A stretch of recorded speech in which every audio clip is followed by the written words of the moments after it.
Unfortunately, we have to go to the root. We have to go to the cause.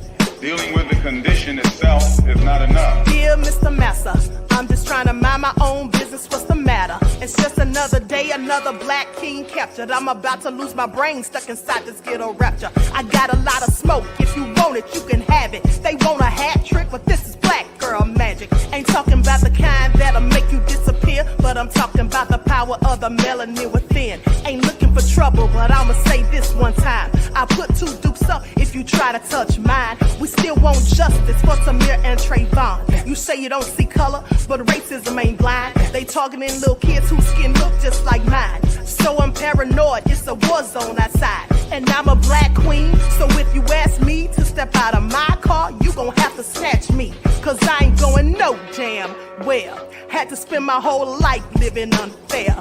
Ancestors got my back and they right here. You can never understand, it's a nightmare. Living in my black shoes by the black rules. You can keep your handshake, I don't dap coons. The white man that go nuts if he can't shoot. But you all on his side like a damn fool. Make it make sense. We are oppressed. Queen. We are exploited. We are downtrodden. Make it make We are sense. denied not only civil rights, but even human rights. Ahmadiyyah. So the only way we're going to get some of this Ahmadiyyah. oppression and exploitation Queen. away from us or aside from us is come together Queen. against the common enemy. Who taught you to hate the texture of your Ahmadiyyah. hair? Who taught you to hate the color of your skin? Ahmadiyyah. Parents, pay attention to the books, the school system, even to your little children. Lies mixed with wisdom. His skin too bright, so he was blind to the prison. My skin just right, so I collide with division. You trying to pray to God, but we tired of religion. No savior saving, we got to save our savings. We used to pay miss, how we gon' make the slave rich? But who's to blame, and tell me why you complaining? We need a team effort just to rule the nation. Like a bad relationship, missing communication. We missing moderation. They're trying to get a poison to my population. No reparations. I'm getting tired of Satan. We are oppressed. Queen. I'm getting tired of waiting. We are downtrodden. Queen. We are denied not only civil rights, but even human rights. Ahmadiyyah. So the only way we're going to get some of this Ahmadiyyah. oppression and exploitation. Queen.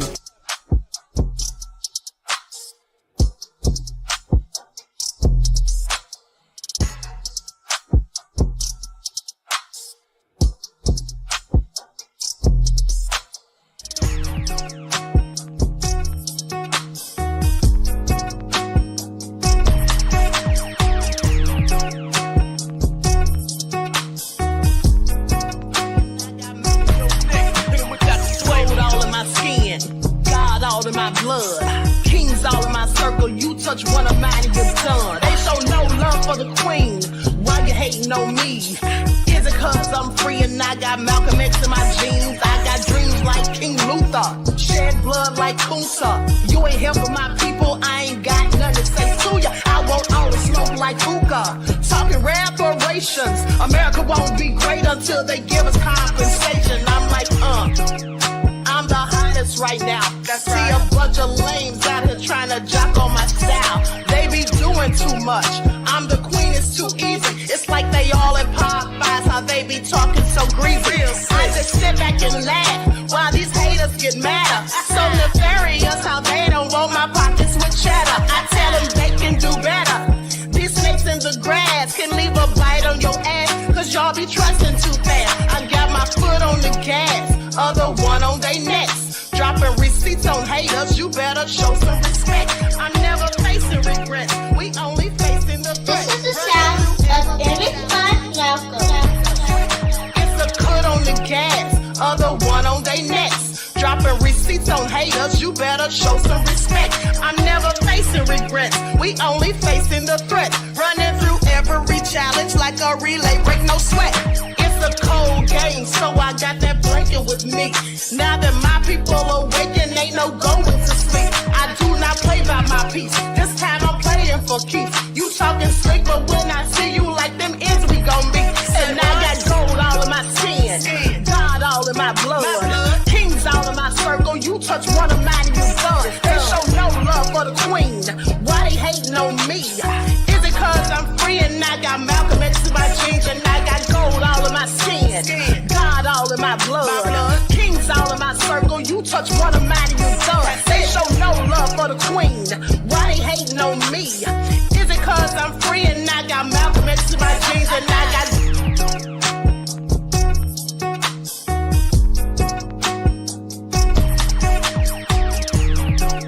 Nobody knows why liars lie. Winners are not allowed to allow losers to rewrite history. It's God's side and the other side. Country bumpkin black dude that can't talk good Uber cabbage and look like Mr. Potato Head. I didn't want to be a movie star. No, you couldn't be a movie star. Ricky Smiley can't act. Cause Ricky Smiley can't act. Why is he in a dress again? He didn't be wanting to Barbie. And you gotta tell him no. Said ain't got no special, you remember.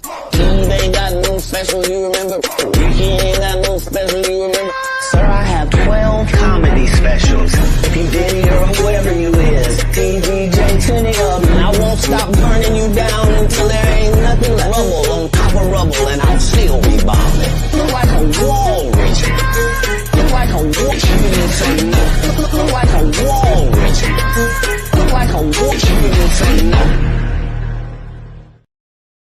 Right. Hello, everyone. Thanks for tuning back in once again to the original Queen Ahmadiyyah Shakur show. I'm your host, Queen Ahmadiyyah Shakur, and this is your morning wake-up call. So as you're coming in, please feel free to go ahead and subscribe to the channel. If you haven't done so already, be sure to click that notification bell and click the word all so you're notified each time the Queen Goddess goes live. Okay, so let's get ready to get black into it. All right. Hello, RG Titan. Lillian X is here. Reggie's in the house. Juju B said the queen is queening. Thank you. Oh, hell no. Buckhorst DC. Claudette. Miss AP. Maurice is here. Okay. Edward is in the house. Nessie X. Natty V. Hold on. That's somebody new in the chat. I don't recognize that name. Natty V. Melanin Ja. I hope I said it right, beloved. Okay, Bafana Duba is here. G from the land. All right, let's get this party started. All right, above all that drama, shout out to my moderators putting in work. I know Desmond's watching while at work. Hey, One Muscle Power, Queen Sam in the house, April 504, Nola's Nefarious Self. Okay, let's get into it. Everyone get those likes. So Mr. Elevation said, Ricky Smiley can't act, and Steve Harvey looks like a walrus. Pretty wings shall beat. Okay, shout out to all of my loyal royals and everyone tuned into the Queen. Let's get into it. Okay, because Kabami has some of y'all food. Kabami has some of you all food. Hey, Pennywise, where is hold on, I saw Shannon Sharp's in the name. I already know. Kevin says Shannon Sharp pulled a PR stunt. You know, that's exactly what I was wondering. What's really going on here, Shannon? I mean, what are the chances of you accidentally going live while you're getting your freak on? Did y'all hear it? Did y'all hear it? And I'm not going to play it on here. And in fact, I wasn't even going to speak on it, okay, until it was in the chat. So with that all being said, Shannon, sit down somewhere. We done heard all Shannon's business with that salacious audio that has been posted all over the internet. I guess that will dispel those rumors about him being zesty. Please pay attention. Okay, so with that all being said, Reg is starting us out with a super chat donation. Thank you, beloved. I appreciate you. Peace, love, and blessings. All right, James Allen says Shannon want them gay rumors to go away, LOL. First thing I was thinking, okay? First thing I was thinking, beloved. All right. Claudette said doing too much. Hey, Dragon Lily, beloved. Okay, so let's get into it. Listen, Kabami has people fooled. And I know some people get upset because people like me keep calling her out on her BS. And it's like, they're like, oh, you don't have the same energy for Trump. Well, I don't have to. You see, I don't have to have the same energy for Trump. I have the energy and I direct it at whomever I choose. And right now, I choose Kabami. All right, I choose Kabami. And so anybody who's mad, butthurt, and been out of shape, you already know what to do. Hey, that crazy bitch Aries, Brand Slayer TV. Okay, so with hey, Dragon Lily, says Queen. Wear my purple, pure, lovely. Thank you, beloved. Okay, so now here's the thing. I showed you all her website the other day. Remember, I showed you how she now has policies and issues up there.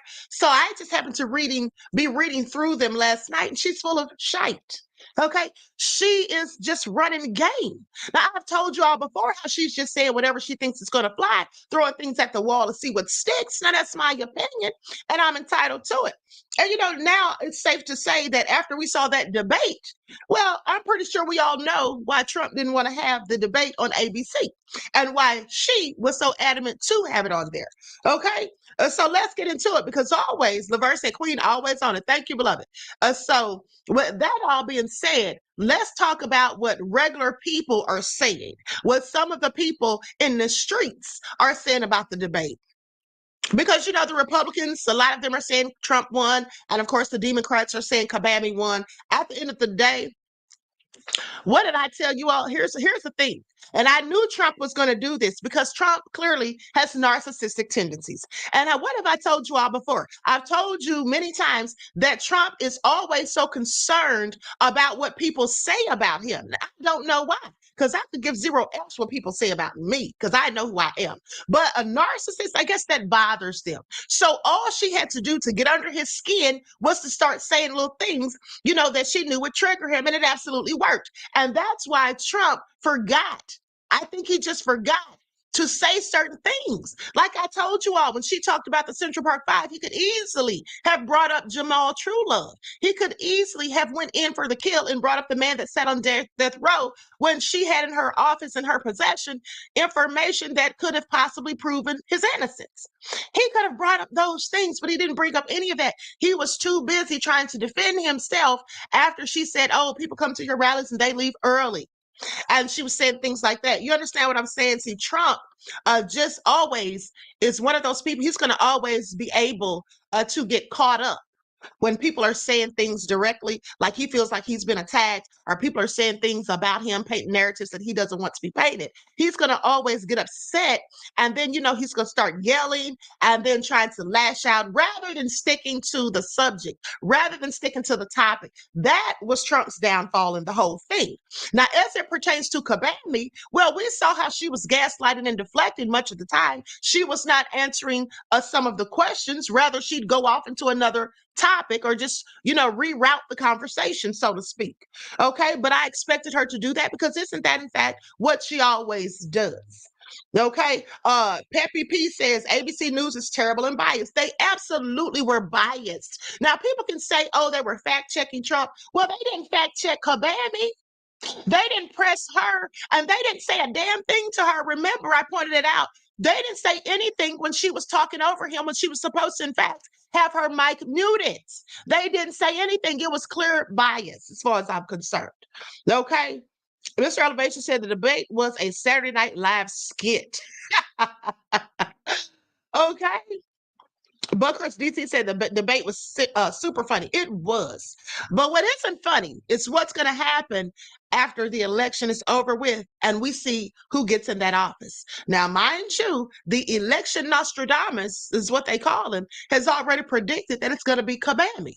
And I do think that it is going to be Kabami, because I already told you guys a while ago, at least 3 weeks ago, that it looks like the fix is already in.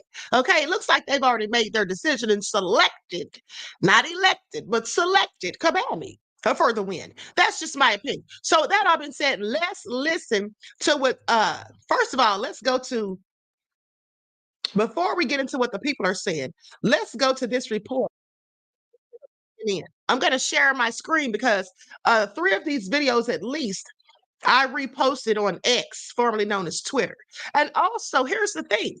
Now, when Trump said something about the immigrants eating cats and stuff, and we know that there was a video of a woman eating a cat or what have you. Now, they're saying, some have said that woman was not an illegal immigrant, that in fact, she was from Canton, I believe they said, and that she wasn't an immigrant. Okay, but she was still eating a cat. I'm sorry, what? But they tried to make it seem as though it's so fanciful and so crazy that he even said anything about anybody eating a cat, but the lady was on video eating a cat. Okay, so with that all being said, where is Support the Arts? I really wanted Support the Arts to be here today. Support the Arts, where are you? Okay, because Support the Arts loves some Kabami. Okay. And I want them to see that Kabami is full of shite. And where's Black Klansmen? Where's Black Klansmen? Hopefully they'll show up so they can get this work right along with Kabami. Okay, so let's get into it. I'm going to share my screen. Likes up, everyone, please. Like and share. Thank you in advance. Subliminal Frequency says, what about the video of the man who snapped the duck's neck out there? Beloved, I didn't see that, but I did find a video. I think I played it yesterday where someone was, Buckhorse DC said, support, show yourself now. I did play the audio of a video on TikTok where a man was talking about that, saying they were snatching up ducks out of the water.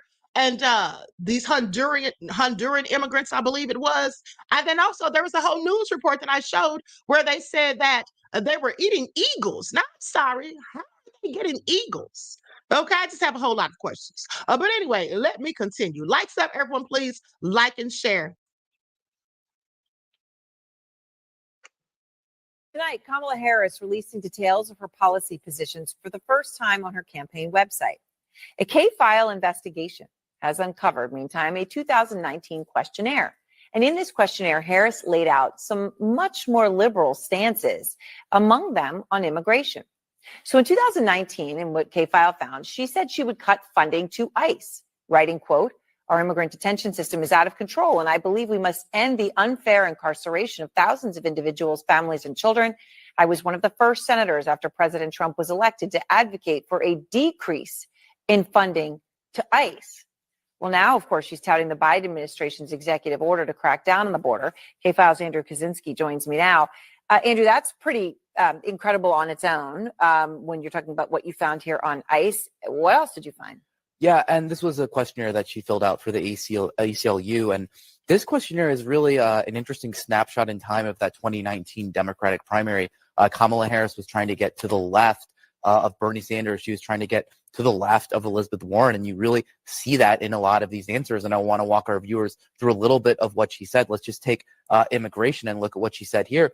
She said on immigration, she made this open-ended pledge to end immigrant detention. She said she supported taxpayer-funded gender transition surgeries for detained migrants. She also said she taxpayer-funded gender transition surgeries for detained migrants. She actually said she supported that. She both wrote and answered in the affirmative when she was asked this. Oh. And she said she also supported it for federal prisoners. Now, she also pledged to slash immigration detention by 50%, close all family and private facilities, and decrease funding for ICE, and then the end ICE detainers with local law enforcement. I mean, these are things that, you know, it would be hard to think that you would come up with taxpayer funding gender transitions for detained migrants, and yet this, as you say, written and verbally. You know, what else, you know, did you find? Well, let's take a look at her answer here on drugs. She got asked about the question from the ACLU was, since drug use is better addressed as a public health issue through treatment and other programming, will you support the decriminalization at the federal level of all drug possession for personal use? And Harris answers yes. Now, what would that mean? Well, it mean the federal all drug possession. That's not just marijuana, which she alluded to in her answer to this question, but it also would mean it's federal level of all drug possession, fentanyl, crack, cocaine, things like that. Yeah. Have they responded to you on her changes on these issues? So we did put this question to the Harris campaign about the entire ACLU questionnaire, and the Harris campaign didn't answer any questions from CNN. Instead, they just provided a statement from an unnamed Harris campaign advisor that just said, the vice president's positions have been shaped by 3 years of effective governance as part of the Biden-Harris administration. Now, they declined to CNN to elaborate on what those positions were. And then they also provided this statement, which they attributed to a spokesperson saying, as president, she will take that same pragmatic approach, focusing on common sense solutions for the sake of progress. So where does she stand on this, all this questionnaire today? We don't know, and they won't say. It's pretty incredible stuff. And thank you very much, Andrew K-File, for this reporting. Okay, I want you all to pay attention. All right. At the end of the day, Kamala's just a liar who lies. Okay. Now they're trying to act like, and they couldn't even answer with a straightforward answer. They're basically trying to make excuses and say that, oh, her ideas have been shaped, for 3.5 years that she's been in the White House. Sit down somewhere. All right. At the end of the day, it's all BS. Now she's simply saying what she thinks that people want to, in fact, hear. Okay. And I'm sorry. How many of you all, Patty Amo says the president is selected? Yes. Absolutely. Okay. Now, here's the thing. I have questions Okay, I have questions. How many of you once in the chat believe that she was in fact wearing an earpiece the other night where someone was feeding her lines to say? Once in the chat, because that was an earpiece. Okay. Mike Lewis says, why that heifer always need people to speak for her? Even Biden would go out and speak to people. Yes, he rambled and spoke in tongues, but he said something. We just didn't know what it was. Okay. Thank you, beloved. You're absolutely right. Okay, so ones in the chat, lots of ones. So people are agreeing that in fact she had on an earpiece. And also, it has also been said that she was given the questions prior to the debate, which doesn't shock me at all. Okay, which doesn't shock me at all. Now, with that all being said, let's go to this next video because this one lady gave her the ever-loving business. Now, she's using a lot of curse words, and I didn't edit this video at the end of the day. So with that all being said, let's get to it. Likes up, everyone, please. Like and share. Thank you in advance. Releasing details.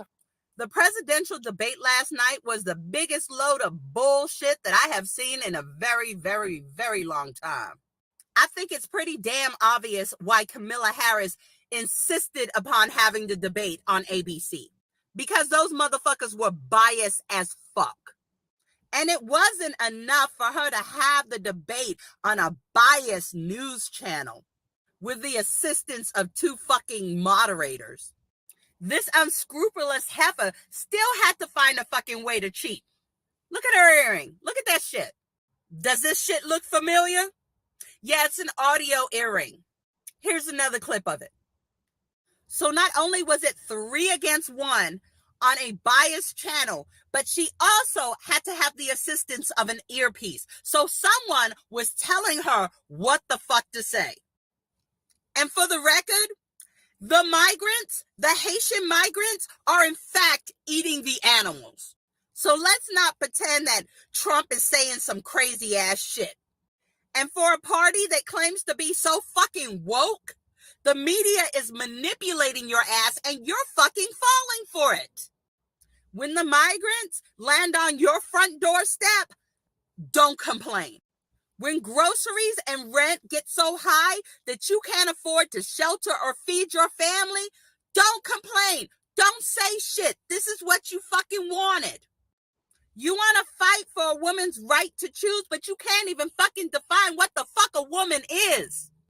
At this point, everybody is pretty decided. I don't think there's many undecided voters out there. So let's take this motherfucking thing to the goddamn polls. Because I got a feeling there's going to be a lot of pissed off Kamala supporters come November. All right, y'all heard what she said. Now I have another video I'm going to show in just a second. With that all been said, let me address Black Klansman. Black Klansman says, ha ha, the queen is working for Trump to support Trump and his white supremacy. Okay, I mean, listen, Black Klansman, here's what you need to know about the queen. I don't really care what you think. You see, because this is my platform and I'm going to say whatever I want about whomever I choose. And if you don't like my talking points, why are you in my chat on a daily basis? You see, what I'm all about is telling the truth. Now, I know you're mad and butthurt and been out of shape because people are calling out Commandment for her lies and BS and, quite frankly, bullshit. And I'm one of those people, and I'm going to continue to do so. You see, I hold people accountable. That's what I do. I hold people accountable at the end of the day. And so that's what we're doing here, beloved. Now, you can be as mad as you want. You can be as upset as you choose. At the end of the day, I really don't care. I really don't care, all right, of what you have to say, okay? That crazy bitch Eric said, Queen, don't mind dropping the link. No, I don't mind dropping the link, and I might do that towards the end. But right now, we have business to attend to. So, Black Klansmen, just sit back and listen, okay? Maybe you'll learn something, all right? Because Kabami's going to get this smoke, whether you like it or not. That's just what it is. Now, there's many other YouTube channels that are praising Kabami. Why don't you go listen to Ricky Smiley, D.L. Hughley, and Steve Harvey, and Roland Swollen Martin? I'm sure they have some talking points that you'll admire. With that all being said, I'm here to tell the truth, as I've told you time and time again, all right? And that's what I'm going to do. Now, if telling the truth means that I'm being biased in your frigid little mind, well, that's fine with me. Because I give 0 F's about what you think, beloved. Now let's continue. Now listen to this video right here. Now the lady said that they were eating the animals, okay? And I told you all that some people are saying that lady was an illegal immigrant or whatever, and that's one scenario, but other people have said differently, and we saw the news reports. My father immigrated from Haiti to the United States in the late 60s as a teenager. And I want to talk about these recent comments about the Haitians in Springfield, Ohio. First, I want to say my father and I are now estranged, but I did know him in my very, very young years. And when he immigrated, he was one person and they weren't sending, thousands of Haitians in one area. He wasn't eating people's pets and he didn't practice voodoo. But he did say that most of the island, the majority of the island, does practice voodoo. The reason they eat cats is for 2 reasons. Number 1 is survival. This is the poorest country in the Western Hemisphere. You can't just go to a food bank like you can here, or just go to McDonald's and get some free or cheap food, unless, of course, there's a Christian missionary there. People in the United States have a really hard time imagining that type of thing, but it is true. Second, they do animal sacrifices for their religion, voodoo. They make these animal sacrifices to these gods for different reasons. You can do your own research on this. Do I think voodoo is a demonic religion? Yes, I do. That doesn't mean that you hate these people. These people need prayer. But you can't just take over all these people from another country and expect it to work. Not to mention, it doesn't fix the problems of that country. And there's more people left in Haiti that we can bring over. It's not racist to acknowledge that this is a problem. It's not racist to talk about these things that are happening. This is not just white Americans saying this is Black Americans. You can look at the people in Springfield, Ohio saying that this is happening. Y'all just want to joke about Trump and say that he's crazy for saying that this is happening instead of actually checking at all to see if this is happening. You want to make jokes about these things. Well, what if it were happening to you and your community? And no, it's beyond eating their pets, even though that is bad enough.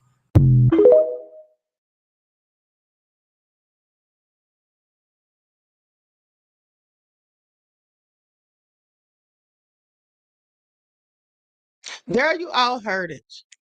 Okay, and so QueenAShakur said, hell, I'm Haitian. What that mean? Haiti is in the 60s.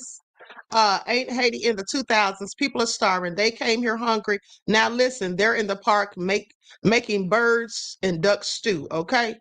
Oh, okay. Thank you, beloved, for letting us know. At the end of the day, here's the thing.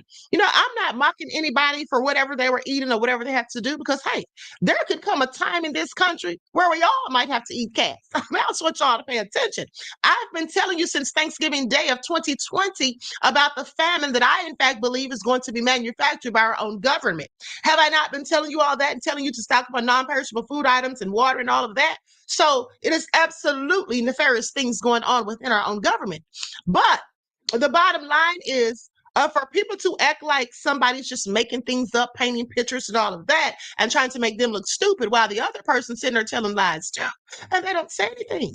That just goes to show how they were biased. Okay, but hold on.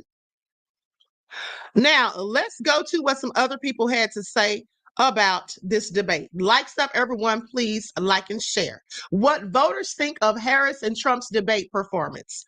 Okay, let's pull this up.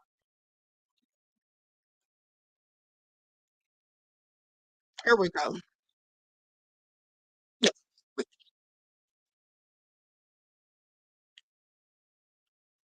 People, voters across the country, maybe even you, are reacting to last night's debate. Our Nicole Killian watched it with a group in Pennsylvania. We are here in Bucks County, which is a critical swing county here in Pennsylvania. It went for President Biden in 2020, but Republican voter registrations are up this cycle, so it could be very competitive come November. The voters we talked to last night didn't necessarily see eye to eye on the debate, but there were a couple of things that they agreed on. They mostly felt that the candidates could have done more to talk about policy and should have been less on the attack. Here's their impressions.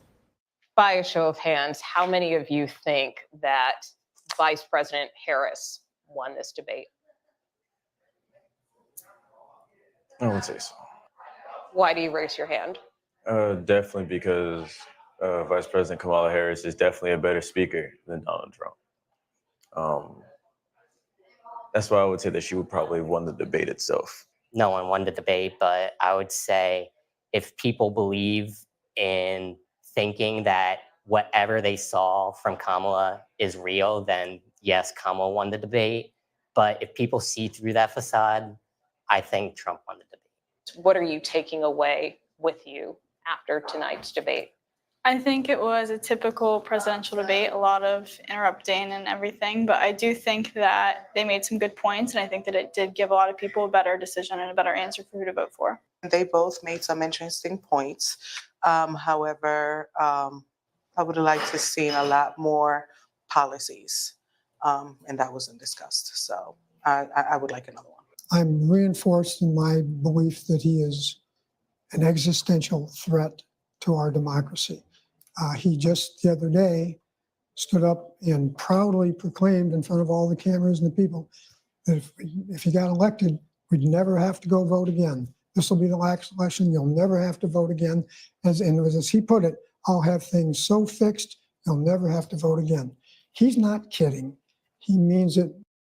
There were a number of key moments that the voters responded to, whether that was the candidates' exchanges over the economy, immigration, reproductive rights. But they also said that they wanted to hear more about some of the issues that didn't come up, like what the candidates would do to address veterans and some of their issues, and what they might do to bring down the national debt. For that reason, they said they hope there's a second debate. Major? Nicole Killian. Okay, so now with that all being said, we're going to listen to this other video about what the people of Pennsylvania, the voters in Pennsylvania had to say about it. And then we're going to go to her website and check out these policies, because I'm here to tell you she's full of shite. Okay, please pay attention. All right. Lights up, everyone. Please like and share. Thank you in advance. Here we go.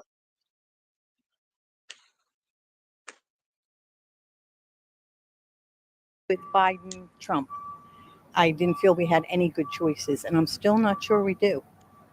We might, but I still want to see more about Kamala Harris. Kamala Harris won, as far as I'm concerned. She was direct, she was concise, she had more talking points ready. Trump really didn't, and she got under his skin, and she knew how to do it, and it worked. I didn't like that she didn't answer direct questions about her policies and direct questions about what happened in the last 3.5 years that she should have been part of. That she talked around it, and I want a more direct answer. I watched the debate last night, and Kamala really trashed Trump good. I did vote for Trump 2 times, but I've switched my allegiance. I just tired of the routine and looking for something new. She's been in office this whole time with Biden, so she could have done something for this whole entire 4 years or however long. Like, she could do something now too. So she's not doing anything. So it just doesn't really make sense to me as to why, if she really wanted to help the country out, like why it would. She has the ability to do that right now. She's in office. The one I keep thinking about is the business of people eating other people's pets, which strikes me as so moronic a thing to say and to repeat, that I just can't get it out of my head that somebody would go on national TV and state that. On the other hand, I was really happy with Harris's various policy plans. Especially the idea of building from the middle class out, building the economy from the middle class out. Building the economy from the middle class out. What about the poor people? What about the people who are living in poverty? What about the people who have to go and get their food from food banks or possibly hope that the church is giving away free food items on Sundays? What about those people? See, she's always talking about the middle class, and that's not everybody. Okay? That is not everybody. So she's not everybody. If she wins, she's not going to be everybody's president. No, she isn't. But hold on, because now let's get into the meat and potatoes of why we're here today. Okay, dearly beloveds, we're gathered here today to talk about Kabami's policies and how she's full of shite. So let's get into it. Now I'm going to share my screen. I'm going to share my screen so you all can see this. Okay, Country says people are so delusional with these Democrats. Yes, they absolutely are, beloved. Terry Henn says that's what I've been saying, the working poor. Exactly. Okay. G from the land said, Alexa, hold on. Why is this chat moving so quick? Said Alexa, play Who Will I Choose by Chris Bender. Oh, and speaking of music, Frankie Beverly died yesterday. I forgot to tell you all that. I forgot to mention it. Okay, so may he rest in peace. Condolences to his family, friends, and loved ones, and all of his fans globally. Okay, Frankie Beverly was a legend. All right, he is a legend. With that all being said, let us continue. Likes up, everyone, please like and share. Now let's talk about this, because I have several questions for Kabami that I'm sure she won't answer. Okay, I'm sure she won't answer. Let me just enlarge it. Okay, first things first. All right, build an opportunity and economy and lower costs for families. Okay. We're going to skip past all the rigmarole where she talks about she grew up in a middle class home as a daughter of a working mom. She believes that when the middle class is strong, America is strong, blah, blah, blah. Okay, so here's what it says. Cut taxes for middle class families. Vice President Harris and Governor Walz believe that working families deserve a break. That's why under their plan, more than 100 million working and middle class Americans will get a tax cut.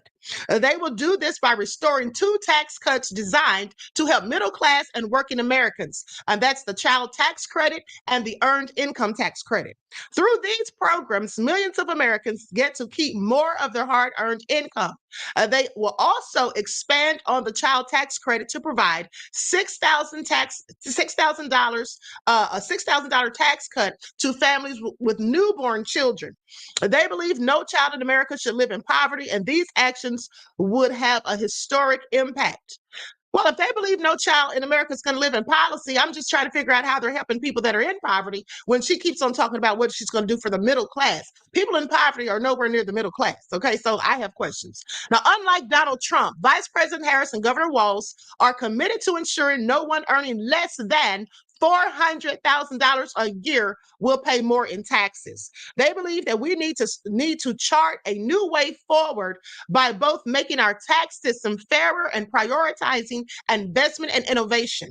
They will ensure the wealthiest Americans and the largest corporations pay their fair share, so we can take action to build up the middle class while reducing the deficit. This includes rolling back Trump's tax cuts for the wealthiest Americans, enacting a billionaire minimum tax, quadrupling the tax on stock buybacks, and other reforms to ensure the very wealthy are playing by the same rules as the middle class. Under her plan, the tax rate on long-term capital gains for those earning $1 million a year or more will be 28%, because when the government encourages investment, it leads to broad-based economic growth and create jobs, which make our economy stronger. Okay, I'm calling BS on this. I'm calling BS on this. I don't believe any of this. At the end of the day, I really don't think so. And I think that maybe she's a little delusional, because when she's talking about the middle class, is she equating them to poverty-stricken people? Because Queen Sam says, Dump Trump doesn't want to hear this.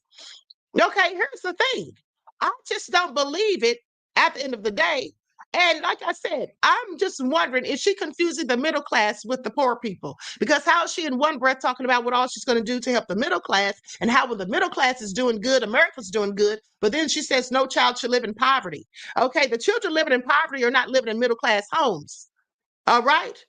That Crazy Beach Era said, I don't know what planet she's on, Queen. Exactly. Like, she needs to make it all make sense. OG Patrice said they've been talking about the middle class for decades. And now the middle class is now the working poor. Right. And that's what I told you all, weeks ago. I said, first of all, there is no longer a middle class. There's the rich and the poor. Okay. This woman is just a hot mess, but let's continue. Okay. Make rent more affordable and home ownership more attainable. Let's see what this one says. So Vice President Harris has always stood up for renters and homeowners. As Attorney General of California, she took on, oh, wait a minute, I hear the last comment. Hold on now, I'm about to drop a receipt. Want y'all to pay attention. Says, as Attorney General of California, she took on the big banks to deliver $20 billion for middle-class families who face foreclosure and help pass a homeowner bill of rights, one of the first of its kind in the nation. Vice President Harris knows that a home is more than a house. It represents financial security and an opportunity to build intergenerational wealth. But for too many Americans, home ownership is too far out of reach. Vice President Harris has put forth a comprehensive plan to build 3 million more rental units and homes that are affordable to end the national housing supply crisis in her first term. How many terms does she think she's going to get, honey? Please pay attention. Did y'all catch that? And she will cut red tape to make sure we build more housing faster and penalize firms that hoard available homes to drive up prices for local home buyers. Vice President Harris knows rent is too high and will sign legislation to outlaw new forms of price fixing by corporate landlords. Do y'all believe this? I don't believe it. She could have already done it, her and Biden. And here's the thing. I want you all to pay attention because I don't know if you all know this. Now, I did report on this sometime last year. Do you all remember? She's talking about corporate landlords. I want you all to pay attention because here in Atlanta, do you all know that JP Morgan Chase has purchased over 2,000 different properties that they plan on renting out? Did you all know that these big corporations are purchasing up real estate? And why are they doing that? Because it is, in my opinion, as I told you all 2 or 3 years ago, that they want to be able to control everything. They want us to not have these little small, corner grocery stores, mom and pop shops. They want us to have to go to these big corporations like Walmart, Sam's Club, Costco's. They want us to be dependent upon these big corporations, say no to the little man, okay? And at the end of the day, they want to own the government, these big corporations. They all want to own as much land and real estate as they can so they can be the landlords and dictate the narrative of what everybody does or doesn't do. Okay. James Allen said she could have been done that. Exactly. That crazy bitch Eric says facts queen. Okay, thank you. So, but let's continue because I'm about to bust her right on out in a minute. Pay attention. Now, goes on to say as more new homes are built and affordable housing supplies increase, affordable housing supply increases, Vice President Harris will provide first-time home buyers with up to $25,000 to help with their down payments with more generous support for first-generation homeowners. Now, this will help more Americans experience the pride of home ownership and financial security that it represents and brings, offering more Americans a path to the middle class and economic opportunity. Okay, yeah, I don't believe this. Yeah, I'm calling BS on this, okay? Calling BS on it. First and foremost, she's talking about $25,000, but how much money are they supposed to be giving those immigrants? How much money are they supposed to be giving immigrants to build new homes? Hold on, beloveds.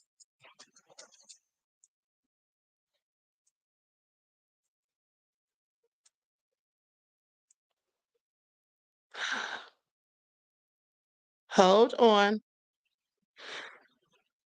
Okay, here's what it says. California. Now, this came out August. Hold on. Let me pause this for a second. Okay. California close to approving $150,000 loans for illegal immigrants to help purchase homes.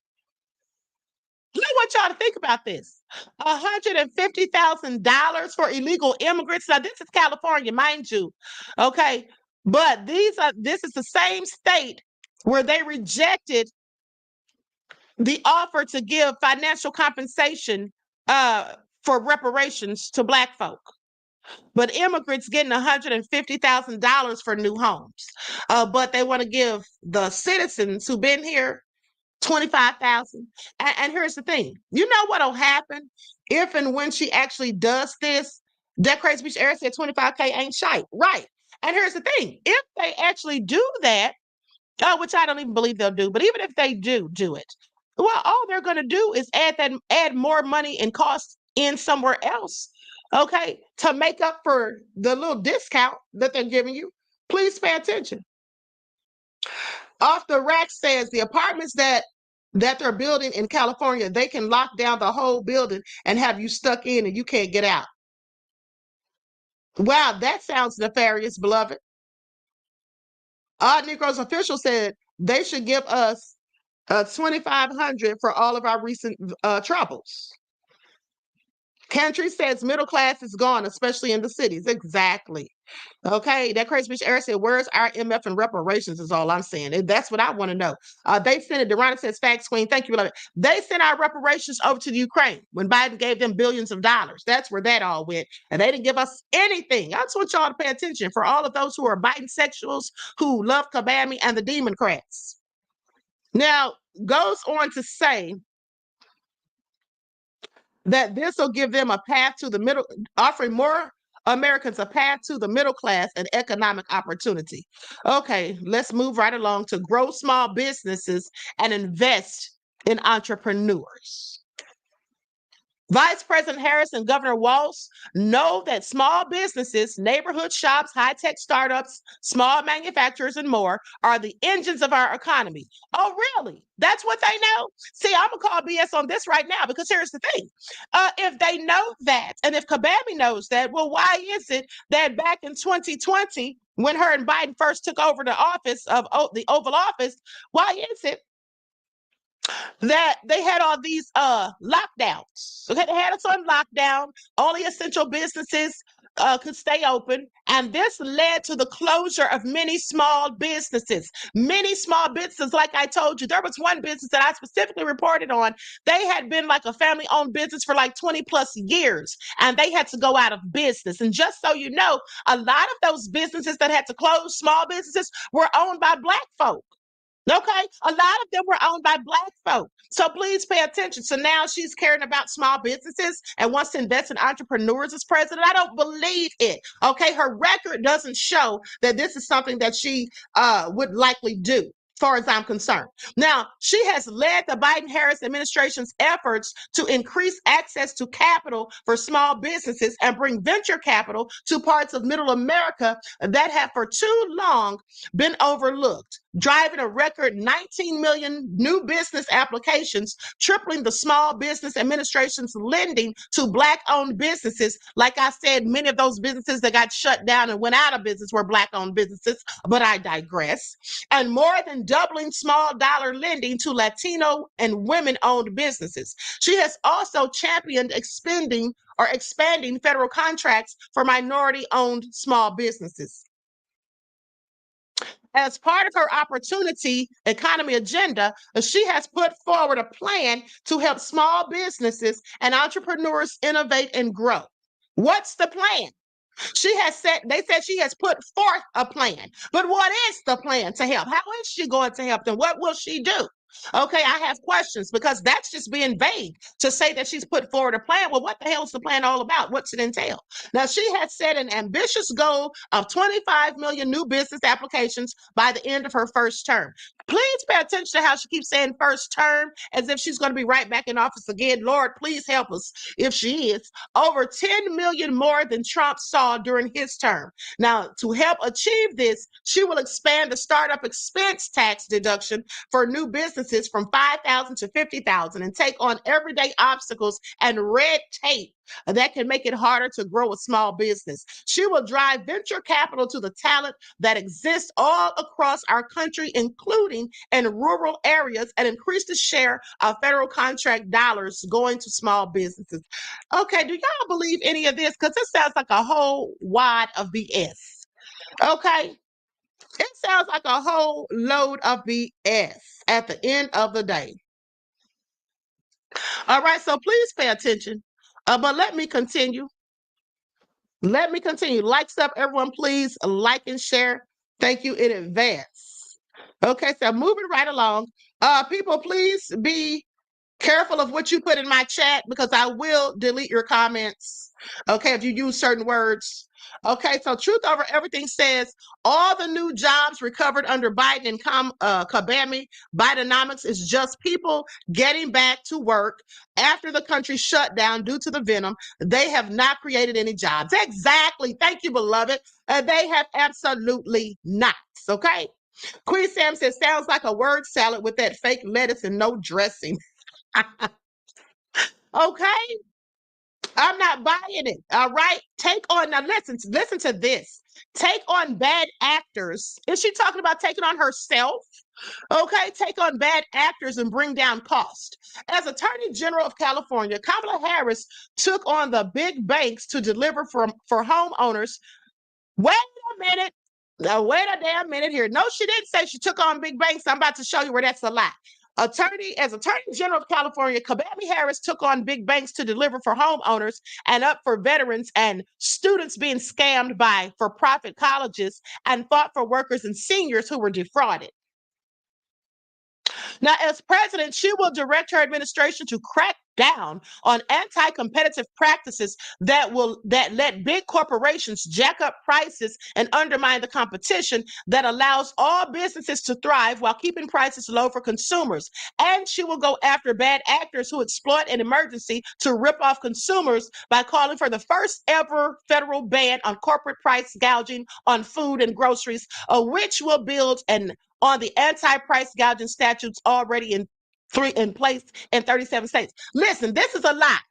This is an absolute lie. I already told you all this when she said it at a rally. This is a goddamn lie. When she says the first ever federal ban, I told you all and I showed you the video. I showed you the receipts in case you forgot where Nixon did it first. Nixon did it in the 60s. So how is this the first? How is this the first? I'm sorry. On price gouging, on food. Yeah, she's full of crap. Hold on. Likes up, everyone, please like and share. Thank you in advance. Here it is right here. Here it is right here. Remembering Nixon's wage and price controls. Okay, Nixon did that over 50 years ago. All right, so she's not the first.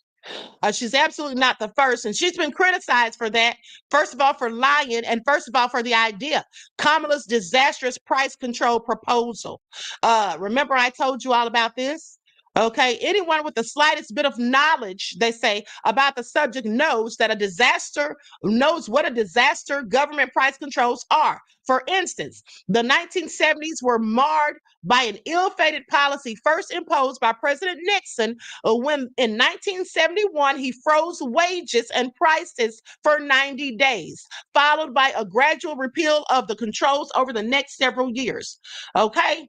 The results were predictable and painful. Shortages and long lines frustrated consumers for years. The price controls resulted in a fuel rationing system that made available about 5% less oil than was consumed before the controls. Consumers scrambled and sat in lines to ensure they weren't left without.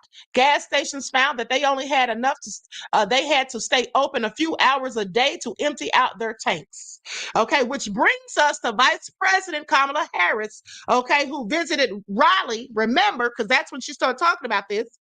And she basically announced her plan to rein in the grocery prices with a federal ban on price gouging, which would effectively turn into an arbitrary price cap on food. So at the end of the day, price controls on food led to predictably, this is what happened in the past, and it's the same thing that'll happen again if she does it. Okay, see, here's the thing. Did she even bother to do any research? Had not anyone from her campaign team, campaign manager, anyone assistant, did anyone not bother to do research before they just let her come out here and say that this is what she's going to do and had her thinking that she's the first one ever to do it? Well, I'm pretty sure she knew that it was already done.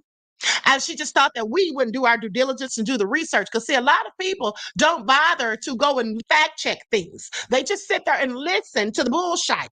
And that's why they always continuously fall for the banana in the tailpipe. Okay. But anyway, price controls on food led to predictably disastrous results.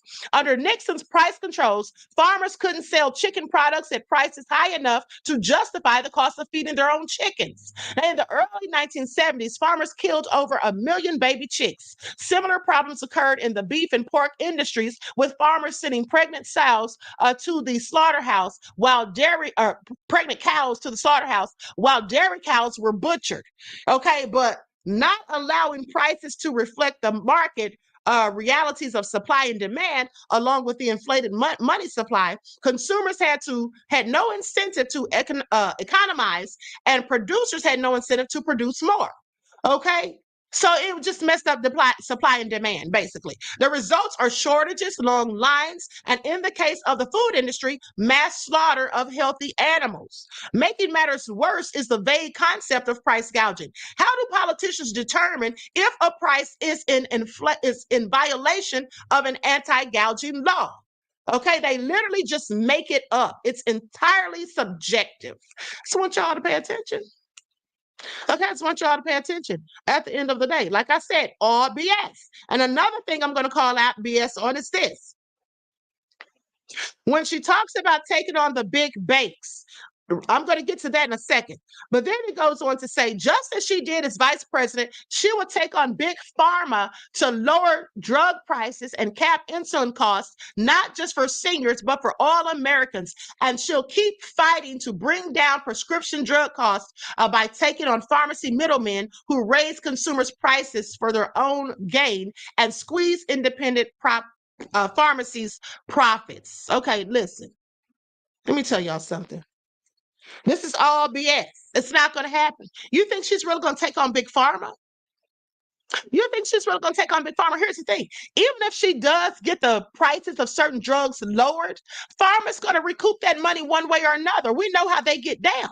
Okay? Big pharma is like a mafioso as far as I'm concerned. They're like a cartel. Okay? A legal one. So with that all being said, if she does get anything to go down at the end of the Deneen, don't worry. That's what I'm about to get into. Deneen said she let Steve Mnuchin off the hook.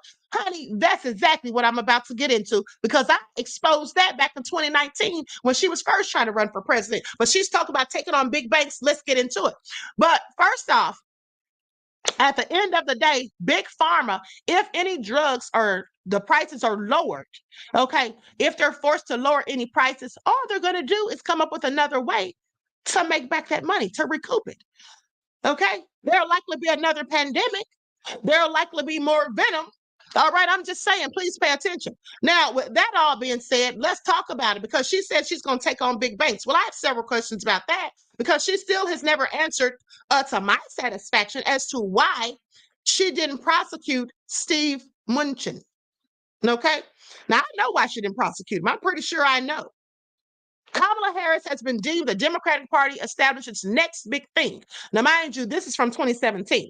They're pushing her as a figurehead for the resistance, the anti-Trump, a staunch, strong progressive who relies on her intelligence and empathy to combat the authoritarian belligerence of the current administration. Now, while Harris is certainly poised and intelligent, her progressive credentials are fuzzy, and her past is punctuated boldly by her decision to not prosecute One West Bank and the foreclosure king, is what they called him, who ran it, current Treasury Secretary Steve Mnuchin.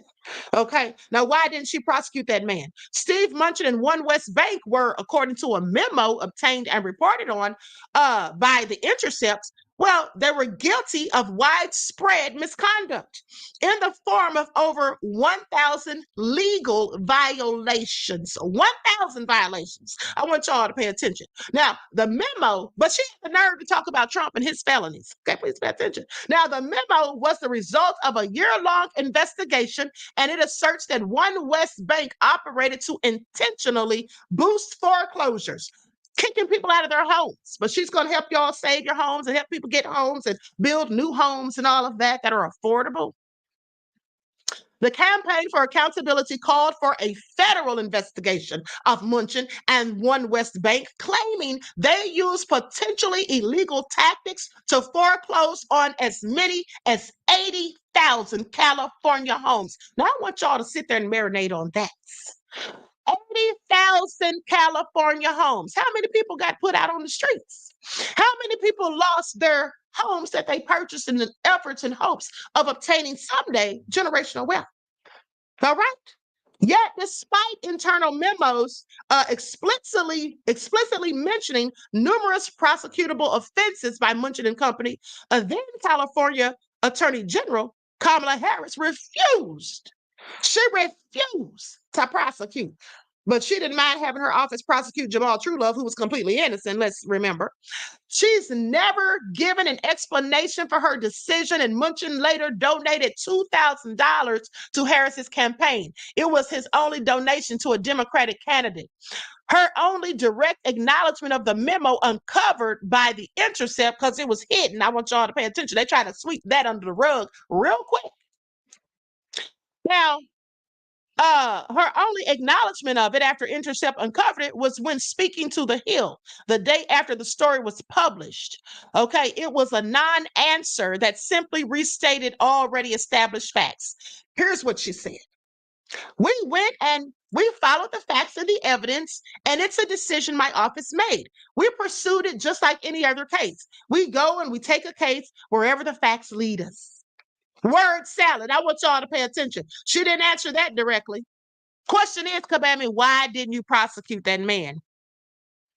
The Democratic Party is a fractured entity. The anti-establishment, anti-corporatist, anti-centrist, anti-plutocratic wing of the party is growing every day, and they are unwavering and passionate about their ideas. Okay, so anyway, they go on to talk about Clinton and Bernie Sanders and all that. But you all get the gist of it, right? Now, she didn't prosecute that man for some reason. She never explained exactly why she didn't prosecute him. And then he donated $2,000 to her campaign. Now, he probably donated a whole lot more than that, but that was just to make it not look suspicious. The rest of the money, and I'm just speculating, this is all alleged, the rest of the money likely went to some offshore account or something. Okay, please pay attention. Please pay attention. Okay, and so with that all being said, Claudette said the rich get rich and the poor get poor. Exactly. Okay, above all that drama, I'm not even going to read that out loud.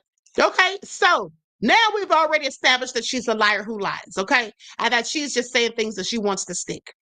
Now, strengthen and bring down the cost of health care. As Attorney General of California, Kamala Harris took on insurance companies and big pharma and got them to lower prices. As a senator, she fought Donald Trump's attempts to repeal the Affordable Care Act. Vice President Harris will make affordable health care a right, not a privilege, by expanding and strengthening the Affordable Care Act and making permanent the Biden-Harris tax credit enhancements that are lowering healthcare premiums by an average of about $800 a year for millions of Americans. She'll build on the Biden-Harris administration's successes in bringing down the cost of life-saving prescription drugs for Medicare beneficiaries by extending the $35 cap on insulin and $2,000 cap on out-of-pocket spending for seniors to all Americans. Her tie-breaking vote on the Inflation Reduction Act gave Medicare the power to go toe-to-toe with Big Pharma and negotiate lower drug prices. As president, she'll accelerate the negotiations to cover more drugs and lower prices for Americans. As vice president, she also announced that medical debt will be removed from credit reports and health. First of all, now I want y'all to pay attention. She said she'll ensure that medical debt is removed from credit reports. Here's the thing. Once in the chat, if you know someone who has medical debt on their credit report. If you have medical debt on your credit report, I'm here to tell you it doesn't matter. Nobody cares about that. How many of you know? See, this is just what she's doing. She's trying to make you think that she's doing something so significant and beneficial. The truth of the matter is they don't give a damn if you have medical debt on your credit report. Nobody's not going to give you something because of that, because people get sick and they know that America has trash health care. Okay, Lillian said it doesn't. That crazy bitch Eric says it's illegal. D. Shep said not one person. So with that all being said, even for the people that do, that's not hindering them. If you want to go buy a house, a car, whatever, you want to finance something, and you have medical debt on your credit report, I promise you, they're not going to even think twice. They're not even going to worry about that. What they want to know is, are you paying your credit card bills and things like that? Are you paying your car note, your mortgage, those sort of things? Okay, please pay attention. This lady is just full of shite. Okay, James, thank you so much, beloved. I appreciate you. James just gifted us 5 memberships. Okay, so you all shout out James for that, for his due diligence. I appreciate you. Okay, so this is all crazy. This is all crazy. Mr. Elevation says, stop your shenanigans, Kabami. Honey 69 said, right, Queen, in the bushes listening. Okay, beloved, I know you be working. Okay, so this is all crazy. Everybody's saying facts. That's what y'all to pay attention. Now, let's continue. So goes on to say, as vice president, she also announced that medical debt will be removed from credit reports and helped cancel $7 billion of medical debt for 3 million Americans. As president, she'll work with states to cancel medical debt for even more Americans. And Vice President Harris has led the administration's efforts to combat maternal mortality when women nationwide are dying from childbirth at higher rates than in any other developed nation. And why is that? Okay, this is no third world country. Why do we have so many women dying during childbirth? And specifically, Black women are 3 times more likely to experience complications or die during childbirth than their white counterparts. Why is that? I believe it's because of bias within the hospital, within the medical industry. I believe it because some people are racist within the medical industry. Okay, and we've had a nurse come out and say that. I showed you all the footage days ago. So with that all being said, goes on to say the vice president called on states to extend Medicaid postpartum coverage for 2 months to 12. From 2 months to 12. Today, 46 states do so, up from just 3 near the administration's start. Let's keep going, because protect and strengthen Social Security and Medicare. Vice President Harris will protect Social Security and Medicare against relentless attacks from Donald Trump and his extreme allies. She will strengthen Social Security and Medicare for the long haul by making millionaires and billionaires pay their fair share in taxes. She will always fight to ensure that Americans can count on getting the benefits they earned. Well, I have questions, because as it stands right now, the Ukrainians have Social Security. They're able to get Social Security over here. And when you get Social Security, doesn't that include Medicaid and or Medicare? So I have several questions about this. I don't believe her. Okay, I just don't. And, they also said that she flip-flopped, because at first she was supposed to be for Medicare for all, and then they said now she isn't. So what's really going on with Kabami? Okay, I just don't believe anything this woman said. That's all I'm saying. Support American innovation and workers. Working with President Biden, Vice President Harris helped to pass landmark legislation, the Bipartisan Infrastructure Law, the CHIPS and the Science Act, the Inflation Reduction Act, and the American Rescue Plan that has supported more than 60,000 infrastructure projects, spurred more than $900 billion in private sector investments, and doubled investments in construction of new manufacturing facilities. This has included investing billions to help connect all Americans to accessible, affordable internet. After decades of offshoring, manufacturing is returning across America, with major cities to rural counties creating good-paying jobs, including union jobs and jobs for those without college degrees. Under the Biden-Harris administration, more than 1.6 million manufacturing and construction jobs have been created, and American workers are rebuilding roads and bridges using materials made in America. 3 times more auto jobs per month have been created under their watch than under Trump's administration, even before the pandemic. And with these investments, the Biden-Harris administration is showing how America can meet the moment and build the industries of the future while creating high-quality union jobs in the electric vehicle and battery supply chains. As president, Kamala Harris will build on this administration's progress to ensure American industries and workers thrive. Vice President Harris will continue to support American leadership in semiconductors, clean energy, AI. Whoa. Stop right there.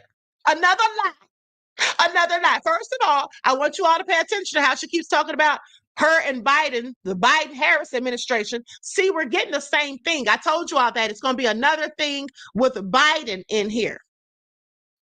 It's going to be more of Biden. I'm sorry, I wasn't even sharing the screen. I meant for you all to be seeing that. My mistake.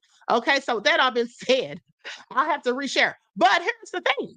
So she's sitting here talking about clean energy and clean air. Hold on, let me go back. Yeah. Vice President Harris will continue. Let me just put this up on the screen because this is all lies and BS. That Crazy Beach area says sounds so fantastical. It is. It's a fairy tale. It's a once upon a time in a land not far away called the United States. Okay?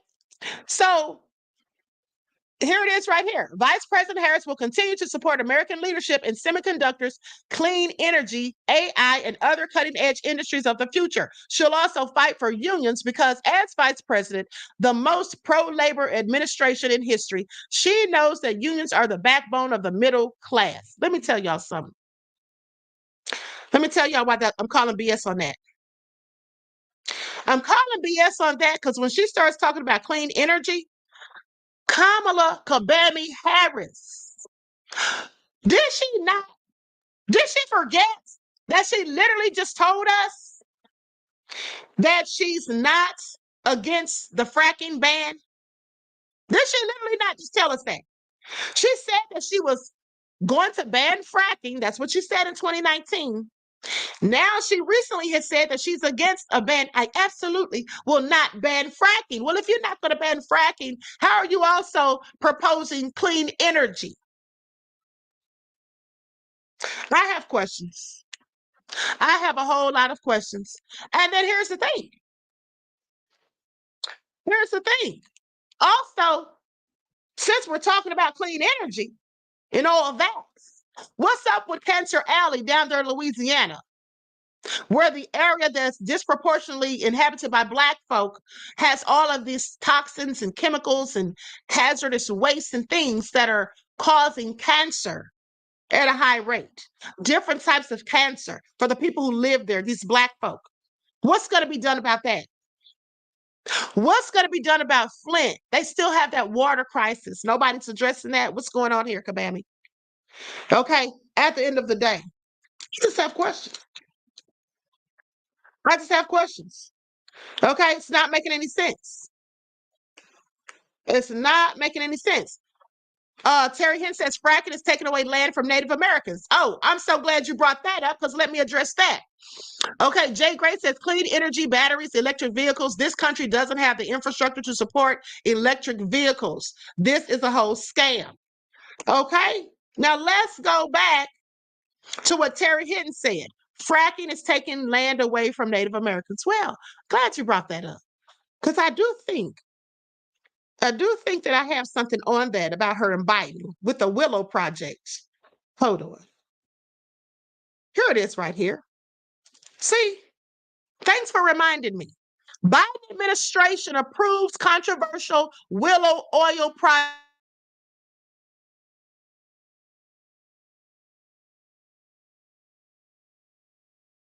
I'm going to show the video.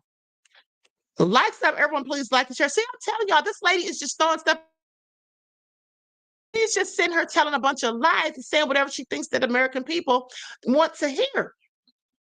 And you see, the problem with that is this. When people say things that they just think we want to hear, that means to me that they don't have any intention of actually doing it.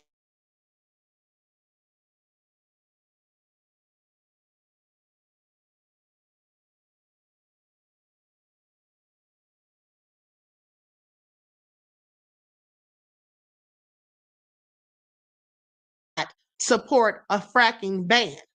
And then her and Biden, this is taking a minute to load. Okay, so forget it. I'm just going to read it. I'm just going to read the article rather than showing the video. Because here's the thing.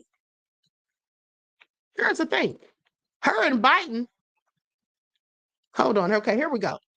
Now, here's the thing. The Biden administration approved the massive Willow oil drilling project in Alaska, angering climate advocates and setting the stage for a court challenge. The Willow project is a decades-long oil drilling venture in the National Petroleum Reserve, which is owned by the federal government. Now, the area where the project is planned holds up to 600 million barrels of oil, though that oil would take years. Hold on, pop-ups. Now, where was I at? Oh, okay. Though that oil would take years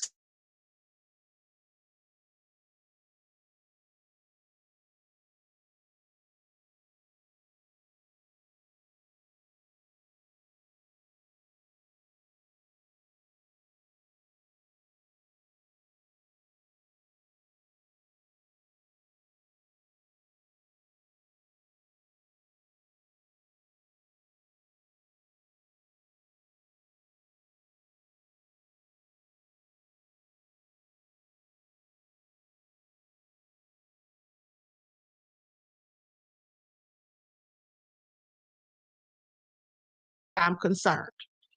She makes no sense. Hold on. You all said that I'm freezing. Hold on, beloveds. Let me see what's going on here.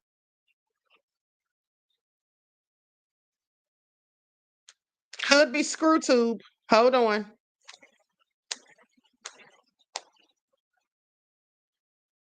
Okay, am I still frozen? You all said I'm buffering. Okay. I don't know what's going on, beloveds, but I tell you what, if it keeps freezing, I'll just turn the camera off, okay? Because we got to get through it. We almost home. We're almost home. Hold on. Somebody just sent me a super chat. Hold on, beloveds. Likes up, everyone, please. Like and share. Thank you in advance. Why can't I see it on here? Hold on.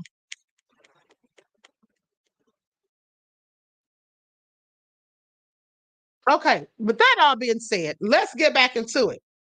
Okay, James Allen sent a $100 super chat saying, Queen coming in hot with these receipts.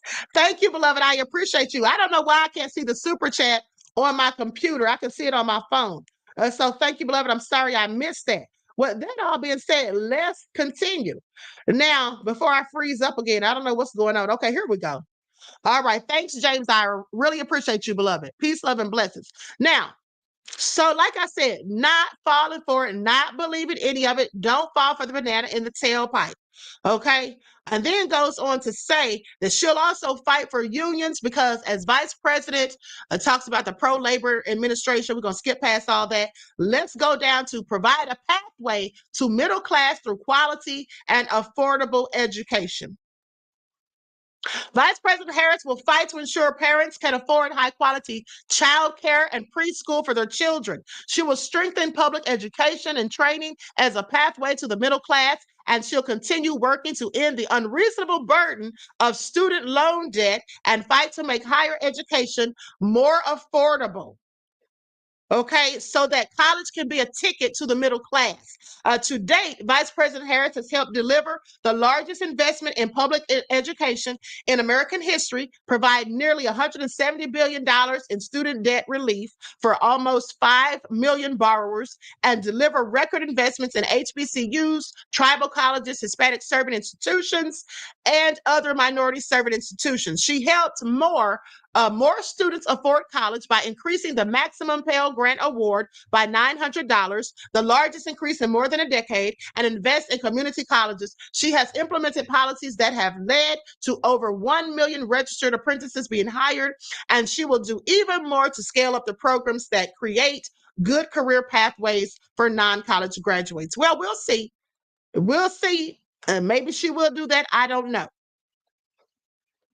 Okay, invest in affordable child care and long-term care. Let me see how much more we have to go. I'm going to skip past that. Let's get down to restore and protect reproductive freedoms.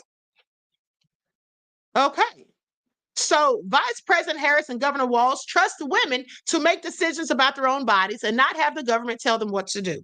Donald Trump handpicked members of the United States Supreme Court to take away reproductive freedom, and now he brags about it. In his words, "I did it, and I'm proud to have done it." He even called for punishment for women who have an abortion.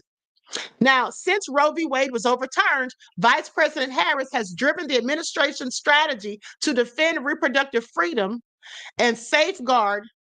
Hold on, let me put this back on the screen because I want you all looking at this as I'm looking at it. Likes up, everyone, please like and share. Thank you in advance.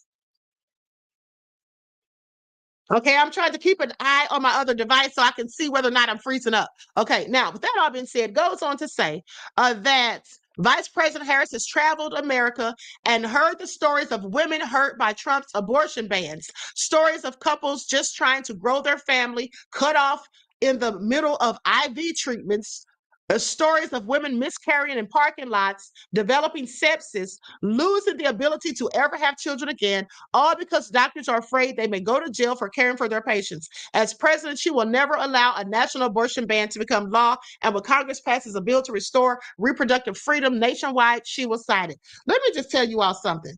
This right here is a scare tactic. I need you all to put on your critical thinking hats, beloveds. This is a scare tactic. Do you really think that people have had to cut off their in vitro fertilization halfway through? Cut it off halfway through. That's what it says. Cut off in the middle of treatments. Stories of women miscarrying in parking lots. Where are these stories? See, this sounds as crazy as they say that it sounded when Trump said something about people eating cats. Does not sound crazy. Okay, make it all make sense. Stories of women miscarried in parking lots. Where are these stories at? Are they on the news? Who told her of these stories? I want you all to pay attention to the bullshit. I want you all to pay attention to the bullshit. Okay? Who's telling her these stories? See, this is nothing but scare tactics. Okay, this is what the Democrats always do. These are the rules that they live by. Fear-mongering. Okay, now, and then it goes on to say developing sepsis, losing the ability to ever have children again. Trying to make it sound all scary. But what they're not going to talk about is venom. They're not going to talk about venom. Did some people have those problems with venom? I have questions. I'm just asking. At the end of the day, this is a whole bunch of bullshit. Now, this is the same person who, when they were at the DNC convention, they had vans outside giving people abortions and vasectomies. Allegedly. I know what they said. So nobody had any complications during those procedures in vans, not in a hospital or a clinic or a doctor's office, but in vans. Nobody had any problems. Nobody developed sepsis.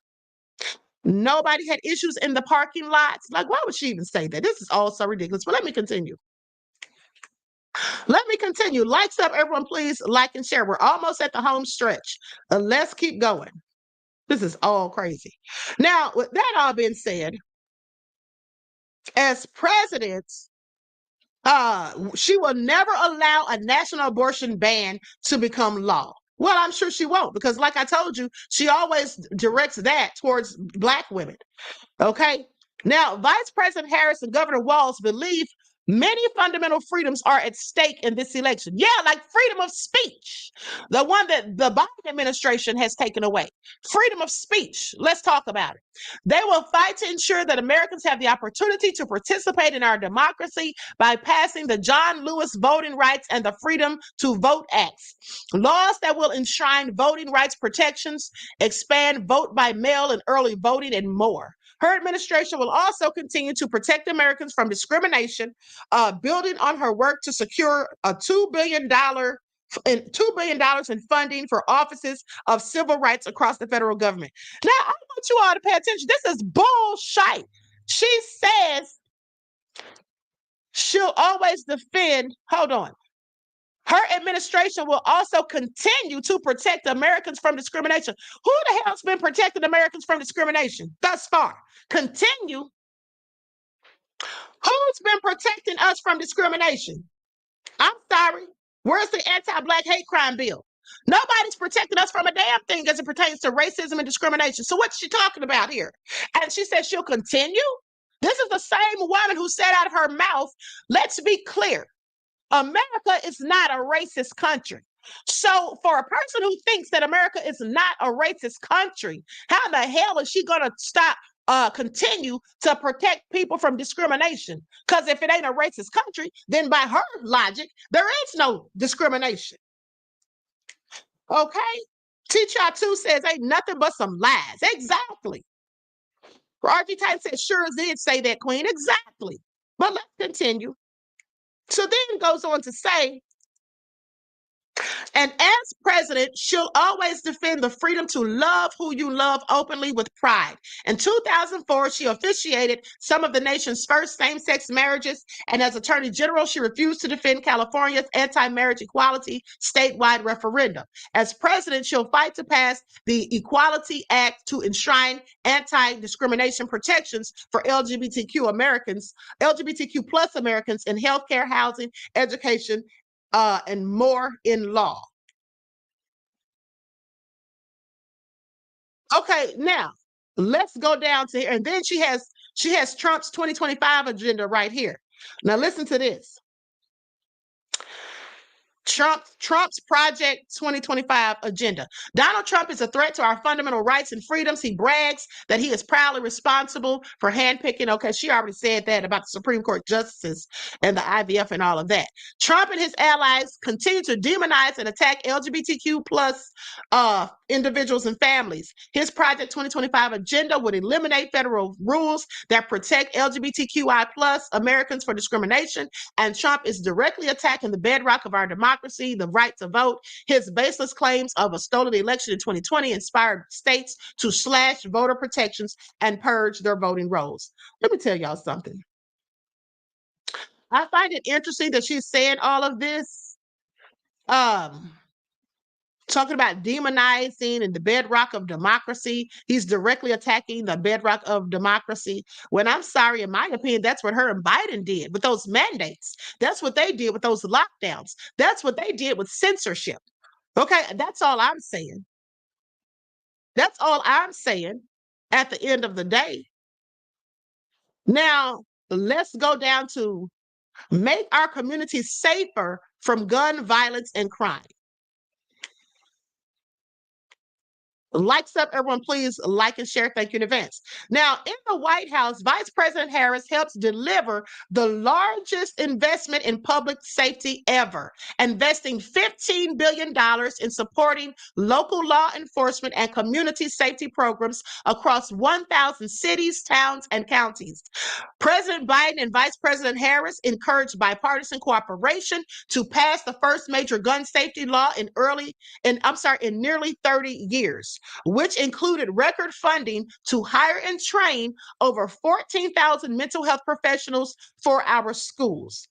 Since we're talking about mental health, what about opening mental health facilities? You see, all those billions that they sent over to Ukraine for a war that had nothing to do with them, in my opinion, they could have used that to build more mental health facilities here for people that are going through things and have mental health crises, and so that you would have people to deal with these people rather than sending the police when someone's in a mental health crisis, and then the police don't know how to deal with them, and then the person ends up deleted, okay? That's what could have been done as far as I'm concerned. So I'm just calling BS. But let's continue. Now, goes on to say, as head of the first ever White House Office of Gun Violence Prevention, she spearheaded policies to expand background checks and close the gun show loophole. Under her and President Biden's leadership, violent crime is at a 50-year low, with the largest single-year drop in murders ever. Okay, now as president, she won't stop fighting so that Americans have the freedom to live safe from gun violence in our schools, communities, and places of worship. She'll ban assault weapons in high-capacity magazines, require universal background checks, and support red flag laws that keep guns out of the hands of dangerous people. She will also continue to invest in funding law enforcement. Please pay attention. Say what now? She will also continue to invest in funding law enforcement, including the hiring and training of officers and people to support them, and will build upon proven gun violence prevention programs that have helped reduce violent crime throughout the country. Okay, I want you all to pay attention to that. So she's going to fund the police. She's going to be giving money to the police. The same thing Trump's doing. The same thing Trump's talking about doing, giving money to the police. I want y'all to pay attention because both of them are pro-police. And if both of them are pro-police, are they really going to do anything about people who look like me getting murked by the police while unarmed? Are they really going to do anything? See, here's the thing. These Kamala supporters have been talking about Trump and the police and not wanting them to be sued. And I've talked about that too. All right, because I have a problem with it. If they do something nefarious, they should absolutely be held accountable for it. So if she's giving money to the police, just like Trump, well, how is she any different than him on that stance? Okay, and I want you all to pay attention. XX Frank Nitty XX said both pro-Israel. Yes, they absolutely are. We heard that during the debate. Okay, so I just want you all to pay attention because the same things, she'll sit up here and act like, you know, Trump's this and Trump's that, but isn't she just like Trump in many ways? And didn't I, in fact, tell you all that these parties, the Democrats and the Republicans, they have the same agenda. They just have different ways of how they go about it. Okay, this is what they do. And I, for one, think that the Democrats are the worst because they're sneaky, slick, and underhanded. And they do things in the dark of nights. Okay, they do things under the guise of it's something else, not what they're actually doing. They try to make it look like something else so that we're fooled by it. Amber says she's not like us. Exactly. Okay, T-Chaw said two devils. I believe it. I absolutely believe it. Okay. Cut from a different cloth says the same. Yes. Okay, so this is all crazy. Terry Hinton says police states all over this wicked country. Yes. Well, let's continue. Let me start to share again. Before I do, let's have a word from my sponsors at 12 Tribe. Okay, before we finish up. Likes up, everyone, please like and share. Thank you in advance, beloveds. Here we go. Do not buy 12 Tribes on Earth hair growth oil and hair magic elixir unless you want super healthy, gorgeous hair that grows. They have a whole line of amazing hair growth products, including hair growth leave-in conditioner spray, hair growth shampoo, hair growth spray, and hair growth butter. I'm starting to sense a theme here. They include quality natural ingredients. They smell amazing, and you can see the results for yourself. So if you're looking for healthy hair growth for your natural or relaxed hair, try 12 Tribes on Earth today.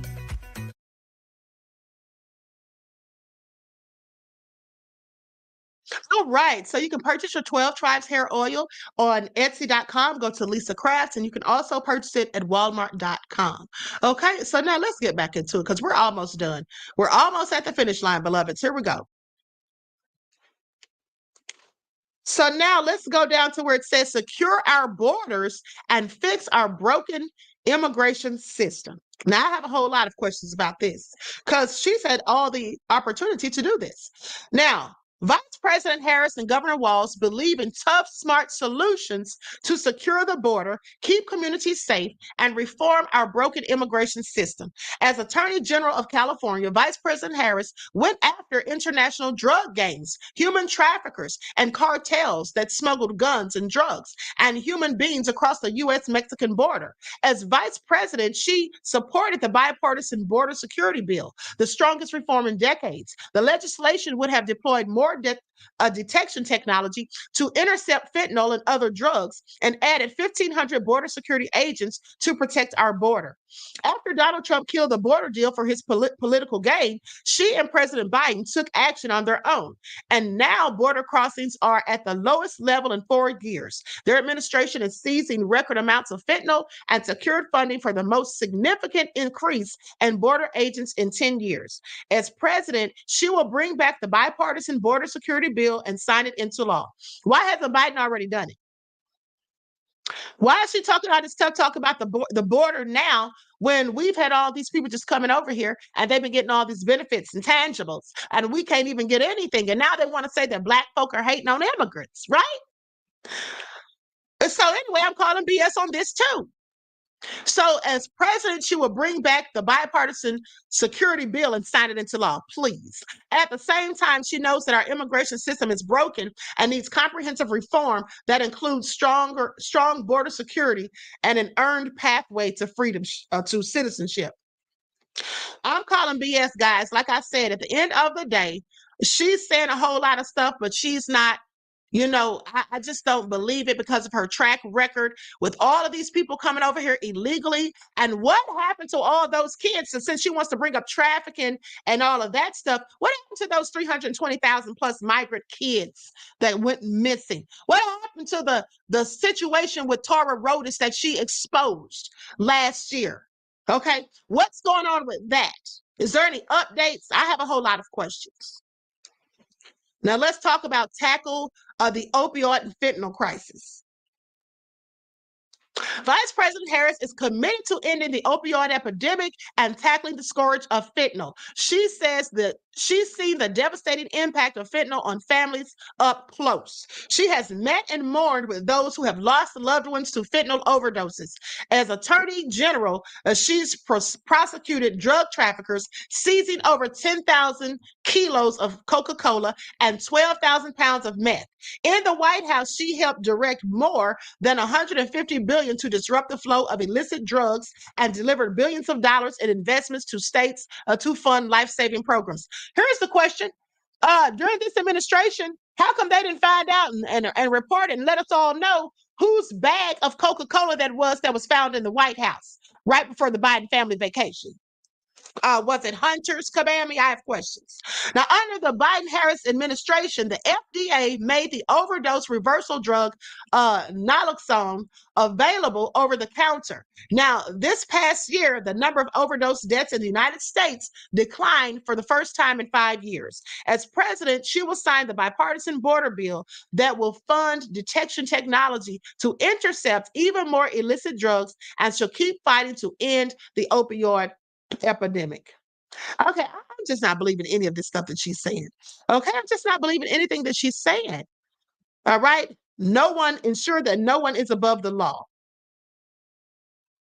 Vice President Harris believes that no one is above the law, and she'll fight to ensure that no former president has immunity for crimes committed while in the White House. She will also support common sense Supreme Court reforms, like requiring justices to comply with ethics rules that other federal judges are bound by, and imposing term limits to address the crisis of confidence facing the Supreme Court. Okay. Invest in America's sources of strength, support service members, veterans, and families, stand with our allies, stand up dictators, and lead the world stage. Vice President Harris is ready to be commander-in-chief on day one. She has helped restore. I don't think so. If you have to have an earpiece while you're doing a debate with someone feeding you the lines and telling you what to say, and you need to get the questions ahead of time so you can have time to go over them, no, I don't see how she's ready for anything. Okay? But let me continue. She has helped restore American leadership on the world stage, strengthened our national security through her travels to 21 countries and meetings with more than 150 world leaders, defended American values and democracy, and advanced American interests. Okay, this all sounds good, but how did she do it and when? When did she help restore America's American leadership on the world stage? When did she do any of this? Strengthened our national security through her travels. So her traveling around to 21 countries and meeting with 150 world leaders help her to strengthen our national security? Say what now? First of all, for that to be true, these world leaders would have to have an immense amount of respect for her and view her as an equal, which clearly they don't. That's all I'm saying. Now, defended American values and democracy and advanced American interests. How did she do that? Vice President Harris has been a tireless and effective diplomat on the world stage. Really? Because I had seen her MIA most of the time since she's been in the office of vice president for the past 3.5 years. She's been MIA largely. Okay, I remember her making a couple of little trips over to Africa to try to get on them about their policy and how they're running stuff. Okay, but what has she really been doing? She has met with China's Xi Jinping, making clear she will always stand up for the American interests in the face of China's threats. Oh, so she's Billy Bad-Arse now, and traveled to the Indo-Pacific 4 times to advance our economic and security partnerships. She visited the Korean demilitarized zone to affirm our wavering commitment to South Korea in the face of North Korean threats. 5 days before Russia attacked Ukraine, she met with President Zelensky to warn him about Russia's plan to invade and help mobilize a global response for more than 50 countries to help Ukraine defend itself against Vladimir Putin's brutal aggression. And she has worked with our allies to ensure NATO is stronger than ever. Didn't Hillary Clinton give NATO the okay? And she got the okay from Obama to send NATO over there to do what they did to Muammar Gaddafi. But let me continue. Vice President Harris will never hesitate to take whatever action is necessary to protect U.S. forces and interests from Iran and Iran-backed terrorist groups. Vice President Harris will always stand up for Israel's right to defend itself. She's pro-Israel, just like Trump, and she will always ensure Israel has the ability to defend itself. She and President Biden are working to end the war in Gaza such that Israel is secure, the hostages are released, the suffering in Gaza ends, and the Palestinian people can realize their right to dignity, security, freedom, and self-determination. She and President Biden are working around the clock to get a hostage deal and a ceasefire done. From advising on tough decisions in the Oval Office and the Situation Room to serving on the Senate Select Committee on the Intelligence to going after transnational criminal organizations as California's Attorney General, Vice President Harris brings extensive national security experience, and it's no surprise more than 350 foreign policy and national security experts have endorsed her. Now, what I want you all to pay attention to in that last paragraph, from advising on tough decisions in the Oval Office and the Situation Room. Because here's the thing, for the Kabami apologists who get mad at the Queen for telling the truth about this witch, didn't they say when I was saying, she should have done or could have done some of these things that she's now proposing to do? She could have already done it. She's been in office for 3.5 years. Why hadn't she done any of it? And they were like, oh, but she's not the president. The president out-trumps her. She can't do anything unless the president says so. And I said, yeah, I know that. Okay, common sense. All right, you're preaching to the choir. But what I did say is that you can't tell me that she doesn't advise the president. She doesn't sit down and have conversations with him. And if she had such good ideas, that she couldn't have given them to Biden and talked to him and advised him and these things that he needed to or could have done. But she didn't. So as far as I'm concerned, this is all a bunch of malarkey. All right, I'm calling cap. All right, I'm calling cap. It's all BS. But let's continue. Likes up, everyone, please. Like and share. Invest in America's source of strength. Vice President Harris will make sure that America, not China, wins the competition for the 21st century and that we strengthen, not abdicate, our global leadership. She will invest in the competitive advantages that make America the strongest nation on earth, American workers, innovation, and industry, and will work to ensure America remains a leader in the industries of the future, from semiconductors to clean energy to artificial intelligence. She has stood up to China's unfair economic practices to protect American workers, businesses, and families. Was she doing that when they had those mandates?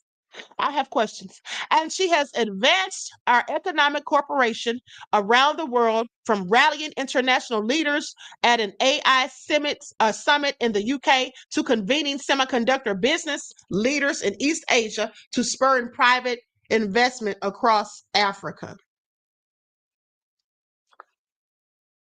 Okay. Now let's talk about this last point here. Support service members, veterans, the families, caregivers, and survivors. Vice President Harris and Governor Walz believe they have a sacred obligation to care for our nation's service members, veterans, their families, caregivers, and survivors. These Americans represent the bravest among us who have put their lives on the line to defend the promise of America, stand up for our values, and protect our fundamental freedoms. Vice President Harris and President Biden have delivered the most significant expansion of benefits and services for veterans exposed to burn pits, Agent Orange, and other toxic substances in more than 30 years. The son of an Army veteran who served as a command sergeant major, Governor Walz was the ranking member on the House Veterans Affairs Committee, where he passed legislation to help stem veterans taking themselves out. Okay, I'm not going to say the S word. They will fight to end veteran homelessness, investing in mental health and people taking their own lives, prevention efforts, and eliminating barriers to employment and expanding economic opportunity for military and veteran families. Harris-Walz administration will continue to ensure that service members, veterans, and their families receive the benefits they have earned. Like that's just word salad.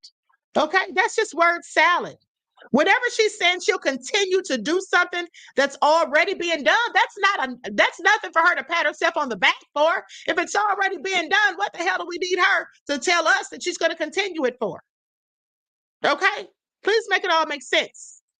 All right, so I'm done here. I'm done with the BS. Okay, it's all a bunch of foolishness. And here's the thing. She also said that she was going to increase minimum wage. I do believe I skipped over that part, but she did say that she was going to increase minimum wage. Funny thing is, she didn't say what to. She didn't say what she was going to increase it to. That I recall. She just said she'd increase it. So increase it to what? I have questions. People who work for minimum wage have questions. What? Increase it to what? $1, $2, what? Remember at one time, when I think it was Bernie Sanders that was talking about increasing it to $15. Okay. He was specific. She's not specific. And a lot of the things that she says, which leads me to think that she's lying. She gives a lot of word salad and tries to talk in circles and things like that. Okay. At the end of the day, she's good at having things drawn up that sound good on the surface. But when you deep dive into it, there's really no meat and potatoes there. Okay. It's just like an outline. Okay, it's very vague. It's just given, throwing stuff at the wall to see what sticks, like I told you. Laverne said she never says she'll do anything. Right. Denise said increase it by 2 cents. Okay. Since she's not being specific, are we supposed to just guess what she's going to do? So anyway, like I told you guys, I'm not falling for it, and neither should you. Vote for whom you choose. But at the end of the day, she is just full of bull as far as I'm concerned. The sad thing is many people are fooled by her simply because they don't bother to do their own due diligence and do any darn research. Okay, Cancer 2184 said, let's be clear. That's her campaign slogan. Right, she got that from Obama. Okay, who would ever say that? Who was saying that before Obama? That's his line. Let's be clear. And that's exactly where she got that from. Miss AP said, great, live, and informative, my beloved queen. Thank you, beloved. I'm glad you appreciate it. So with that all being said, I know it's something I'm forgetting because there was one more thing that I wanted to tell you all before I left out of here. And I cannot remember what it was. It was some other point I wanted to make about her. Oh, you know what? Let's go real quick to the 9/11 commemoration that they went to yesterday.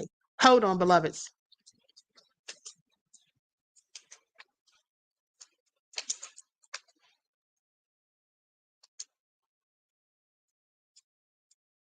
Because I meant to show that yesterday and forgot. Okay, here we go. I'm going to show a couple of likes up, everyone, please like and share. Frank Nitty said they was holding hands in photo op. Who, her and Trump? M. Shani said, I sure would love to see Queen and Kamala have have a one-on-one. You know what? I would love to debate her. I would love to debate her. I wish she would have her people call me like they call Dr. Umar. They don't have to offer me any money. Okay, at the end of the day, I would do it absolutely for free. All right, please pay attention. Likely only debate between Kamala Harris and Donald Trump is history. And it started with that awkward but very deliberate handshake. And today they were shaking hands again, as Les Trent reports, this time as they attended the 9/11 remembrance ceremony at Ground Zero. Just 12 hours after they butted heads at the debate, Kamala Harris and Donald Trump exchanged a pleasant handshake, standing together to remember the victims of 9/11. It was an extraordinary display of unity and respect here at the 9/11 Memorial in downtown Manhattan. The political adversaries putting their differences aside on this solemn day, showing none of the animosity we saw at last night's debate. You're a disgrace. The consensus today is that Kamala Harris came out on top. In a CNN Snap poll, 63% say Harris won, with 37% saying it was Trump. She baited him, and then she spanked him. Trump begs to differ. Former president makes a surprise appearance here in the spin room, and there he is now on Fox News right after the debate. Did you have fun? I had a good time. I think it was our best debate ever. The Veep set the tone right from the get-go, striding over to Trump to shake his hand. Kamala Harris. Let's have a good debate. Have fun. Thank you. She kept goading Trump, and he kept taking the bait. People start leaving his rallies early out of exhaustion and boredom. People don't leave my rallies. We have the biggest rallies, the most incredible rallies in the history of politics. This stuff does get under his skin. He can't handle it. Their body language spoke volumes. She smirked at him, nodding, squinting, smiling a little, then a little more, with a hand on her chin. He scowled and looked miserable. I'm talking now, if you don't mind, please. Does that sound familiar? The insults flew from both sides. It is absolutely well known that these dictators and autocrats are rooting for you to be president again because they're so clear. They can manipulate you. The leaders of other countries think that they're weak and incompetent, and they are. He was screaming into the microphone. The microphone was as close as your microphone, and he was screaming in an unhinged way into the microphone. And, you know, there was a little bit of me that actually felt bad for him. Was there a handshake at the end? Nope. Harris walked off stage where her husband, Doug Emhoff, was waiting with a kiss. Melania Trump skipped the debate. 10 minutes later came another major development. We have some breaking news. Taylor Swift is endorsing Kamala Harris. I watched the debate tonight, Swift told her 280 million followers. I will be casting my vote for Kamala Harris. I think she is a steady-handed, gifted leader, and I believe we can accomplish so much more in this country if we are led by calm and not chaos. She signed off Taylor Swift, childless cat lady, a dig at Trump's running mate J.D. Vance, who has mocked Democrats as childless cat ladies. Trump shook off the endorsement this morning, saying he prefers Taylor's pal Brittany Mahomes, wife of Kansas City Chiefs quarterback Patrick Mahomes, who apparently favors Trump. I was not a Taylor Swift fan. I think Britney's great, and that's the one I like much better than Taylor Swift. For what it's worth, Brittany Mahomes has 2 million Instagram.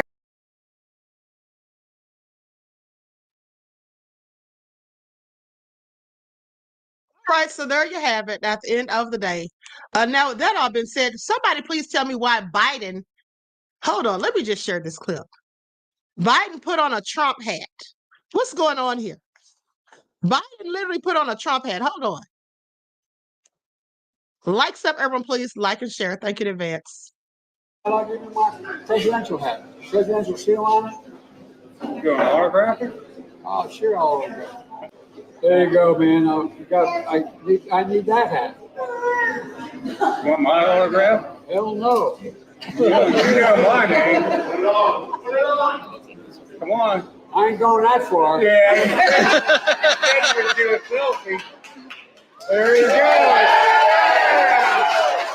Yeah. Hey, I'm proud of you now.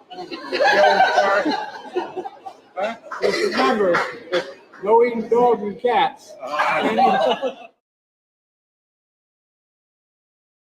Biden needs to sit down some darn.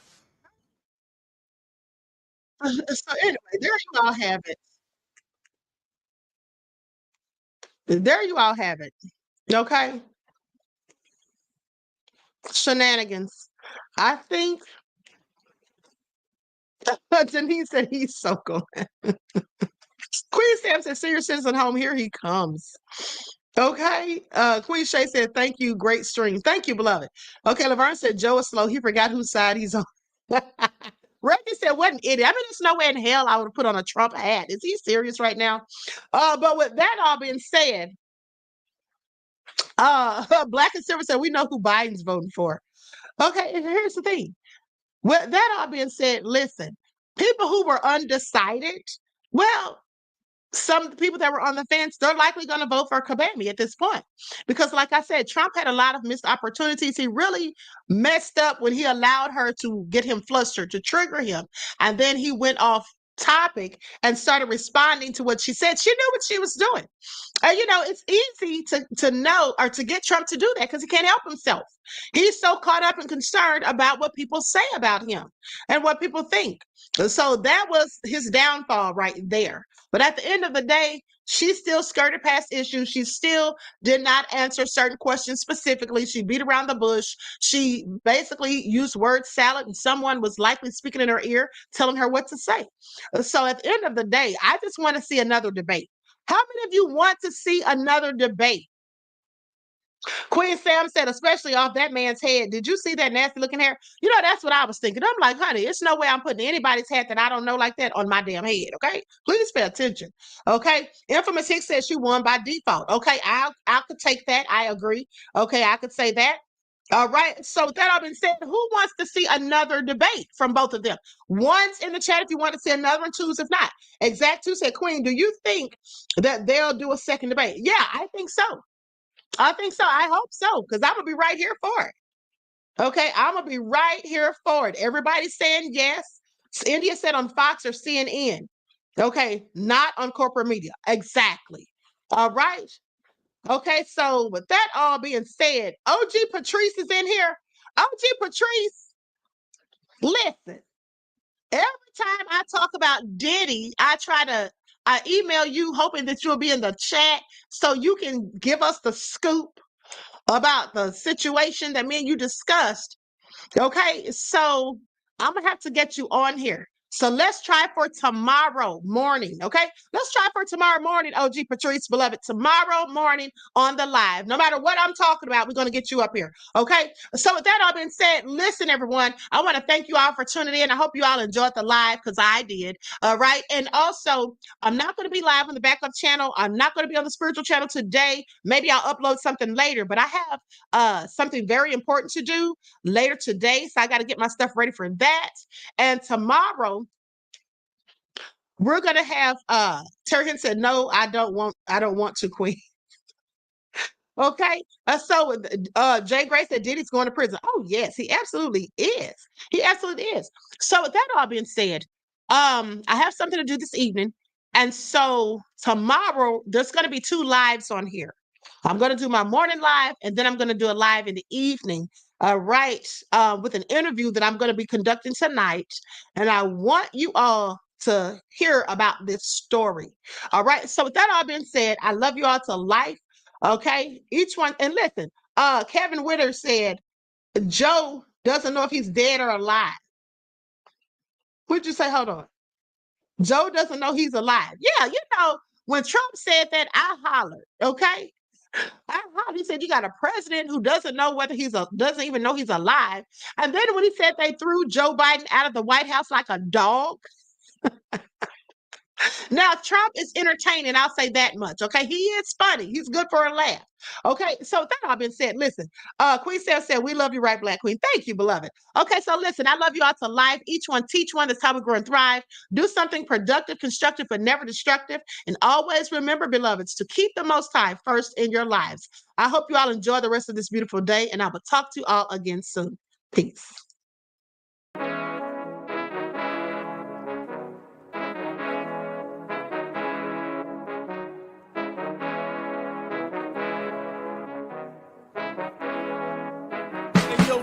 Hit him with that skin. God all in my blood. Kings all in my circle, you touch one of mine and you're done. They show no love for the queen, why you hating on me?